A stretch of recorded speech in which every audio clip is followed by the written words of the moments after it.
Welcome everyone. Today in this video there are 4 questions for you who are appearing in the admission test Jawahar Navodaya বিদ্যালয়।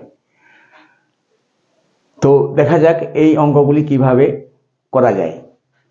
প্রথমেরটি হচ্ছে 9 নম্বরের এবং 9 নম্বর অঙ্কটিতে বলা হয়েছে যে 48 এর উৎপাদক সংখ্যা 4, 7, 5 না 10, এটিকে সঠিকটিতে টিক লাগাতে হবে।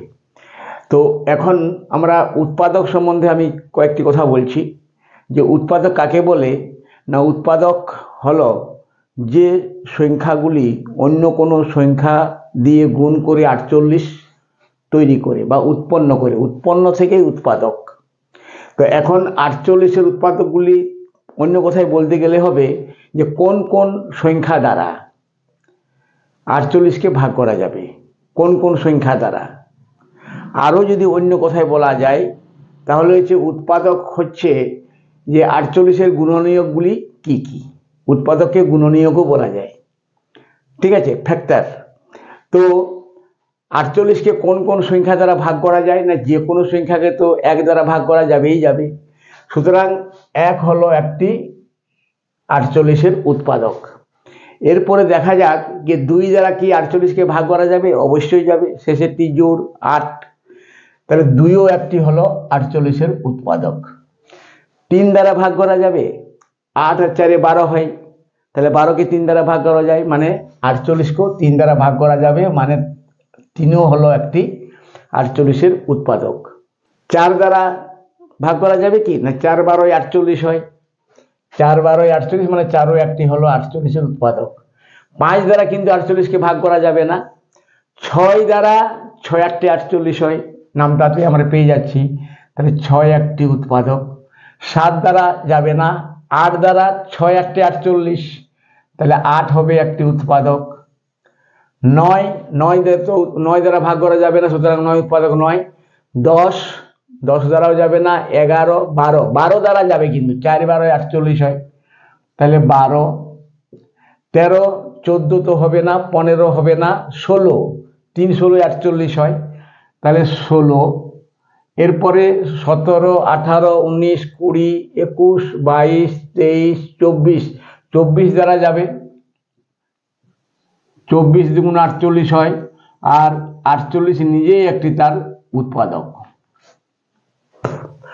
তাহলে এখানে দেখা গেল কয়টি উৎপাদক হলো, উৎপাদকের সংখ্যা নির্ণয় করতে বলা হয়েছে 1 2 3 4 5 6 7 8 9 10, তাহলে 10টি উৎপাদক আছে।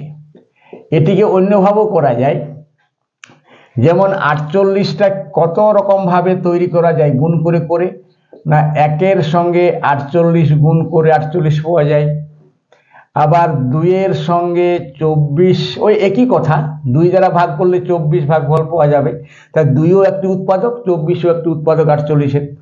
3 দ্বারা যখন গুণ করা হবে আর মানে কত দ্বারা, 16 দ্বারা, তাহলে 3ও একটি উৎপাদক, 16ও একটি উৎপাদক।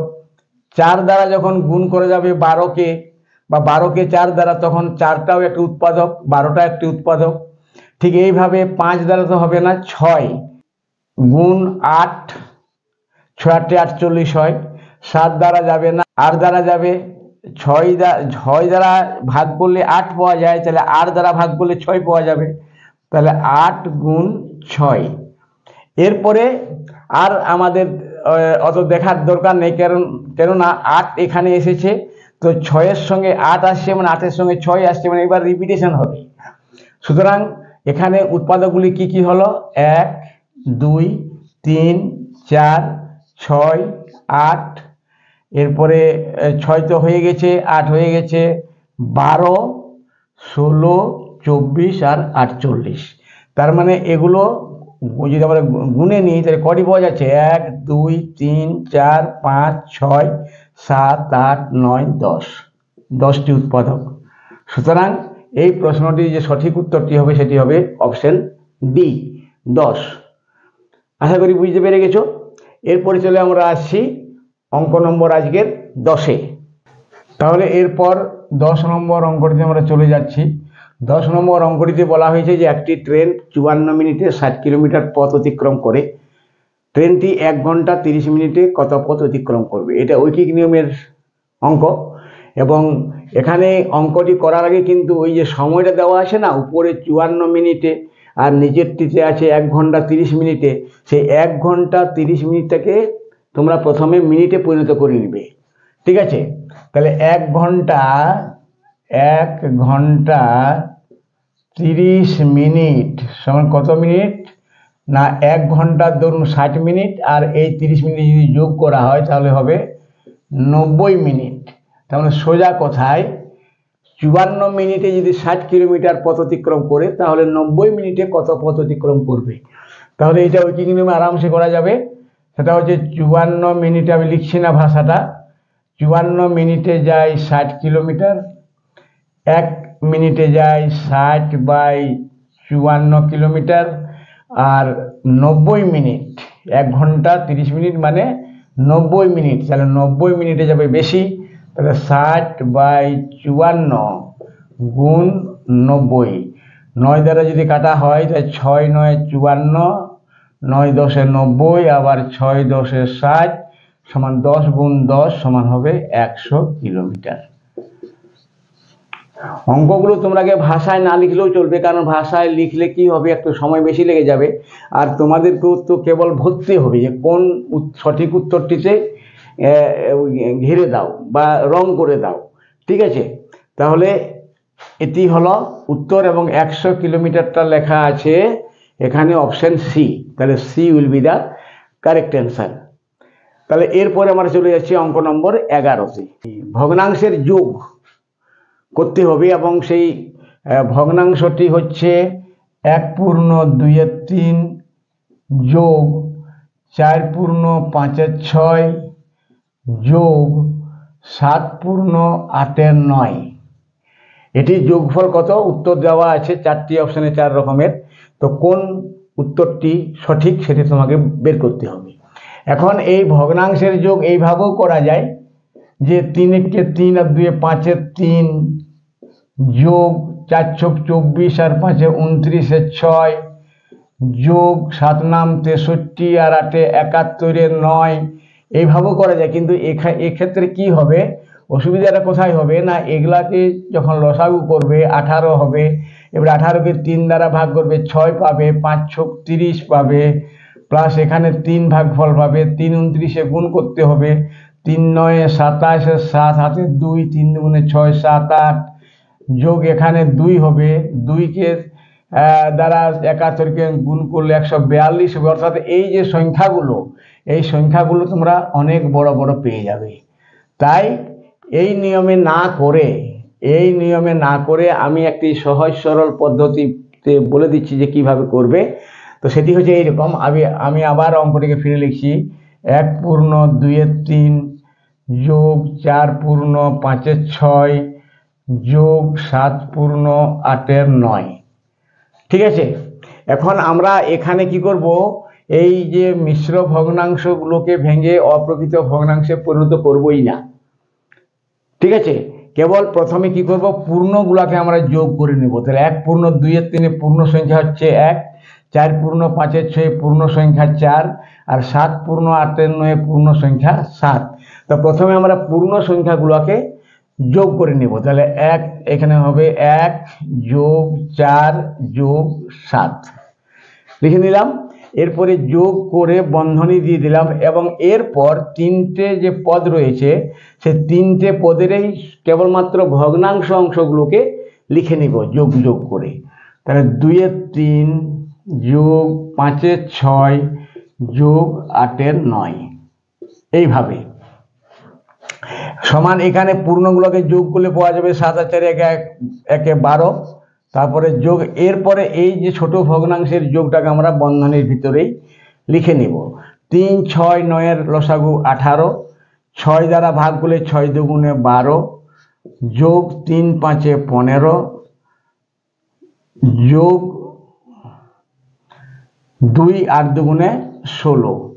তাহলে তোমরা এখন নিশ্চয়ই দেখতে পাচ্ছ যে এখানে চলে এসেছিল 142, 87, 30, এই সংখ্যাগুলো বড় বড় আসছিল, এখন কিন্তু আমরা সেখানে খুব ছোট ছোট সংখ্যা পেলাম, 12, 15, 16 ইত্যাদি ইত্যাদি। তাহলে এখন এরপরে কি করে নিব না, 12 যোগ এরপরে এটাকে যোগফলটা নির্ণয় করবো। নিচে হবে 18 আর উপরে হবে 6 আর 5 11 আর 2 13, 3 হাতে 1, 1 2 3 4, 43/18। এখন এই 43/18কে আমরা মিশ্র ভগ্নাংশে পরিণত করে নেব 43কে 18 দ্বারা ভাগ করে। তাহলে 43কে যদি আমরা 18 দ্বারা ভাগ করি তাহলে 18 দুগুণে 36 হয়, 6 এর কতই 13, 7 এর 13, তাহলে হয়ে গেল 2 পূর্ণ 7 এর 18। সেটাকে আমরা এখানে লিখে দিচ্ছি 12 যোগ 2 পূর্ণ 7 এর 18, এভাবে লিখে দিলাম। এখন এই তো 12টা পূর্ণ, আবার 2টাও পূর্ণ, এবার পূর্ণর সঙ্গে পূর্ণ আমরা যোগ করে দিব, তাহলে হয়ে যাবে 14 পূর্ণ 7 এর 18। এটাই হবে এই ভগ্নাংশের যোগের উত্তর। এবং এই উত্তরটা দেওয়া আছে, খোঁজা যাক কোথায় আছে, 14 পূর্ণ 7 এর 8, হ্যাঁ এই অপশানে আছে। সুতরাং এই অপশানটি হবে সঠিক উত্তর। ঠিক আছে, এরপর আমরা চলে যাচ্ছি আজকের যে শেষ অঙ্ক, অর্থাৎ অঙ্ক নম্বর 12তে। আরও যেমন 1 হেক্টোলিটার সমান কত লিটার, তাহলে 5 হেক্টোলিটার সমান কত লিটার, এইভাবে যদি করা হয় তাহলে অনেক সময় লেগে যাবে। সুতরাং খুব কম সময়ের মধ্যে, মাত্র কয়েক সেকেন্ডের মধ্যে তোমরা উত্তরটি দিতে পারবে। কিভাবে দেখো না, প্রথমে ওই যে কিলো, হেক্টো, ডেকা, লিটার সেই তালিকাটা লিখে নেবে এখানে, কিলো, হেক্টো, ডেকা, লিটার। এরপরে কোন ঘরে কোন সংখ্যা বসাতে হবে দেওয়াই আছে, 7 কিলোলিটার মানে কিলোর ঘরে 7, 5 হেক্টোলিটার হেক্টোর ঘরে 5, এবং 3 লিটার তাহলে লিটার ঘরে 3, তাহলে ডেকার ঘরে কিছু বলা নেই, সুতরাং এখানে শূন্য বসিয়ে দিবে। এবং এটাই হয়ে গেল যে 7 কিলোলিটার, 5 হেক্টোলিটার, 3 লিটার সমান হবে 7, 5, 0, 3 লিটার। এটাই হবে উত্তর, এবং উত্তরটি দেওয়া আছে 7503 অপশন ডিতে। সুতরাং ডি অপশনটা কারেক্ট। তো এই হলো আজকের 4টি অঙ্কের সমাধান, এবং আগামী ভিডিওতে আবার আমি 4টি অঙ্ক নিয়ে আসব। আমি আগেই বলেছি যে আমি মোট 100টি অঙ্ক তোমাদেরকে দেখিয়ে দেব যে কিভাবে করবে এবং কিভাবে সময় বাঁচিয়ে করবে। তো প্রত্যেকটা ভিডিওতে মোটামুটি গড়ে 4টি করে অঙ্ক থাকবে, কোনোটিতে 5টিও থাকতে পারে, আবার কোনোটিতে কমও থাকতে পারে। তো 25টি ভিডিওতে আমি এই 100টি অঙ্ক দিয়ে দেব। তো তোমরা ভালোভাবে শিখে নেবে, ভালোভাবে দেখবে। আর একটি কথা, যদি নিয়মিত দেখতে চাও আমার এই চ্যানেলে এই অঙ্কগুলো, তাহলে চ্যানেলটিকে অবশ্যই সাবস্ক্রাইব করে দিবে। সবাই ভালো থেকো, সুস্থ থেকো, এবং পরীক্ষার জন্য ভালোভাবে প্রস্তুতি নাও। Best of luck. Thank you.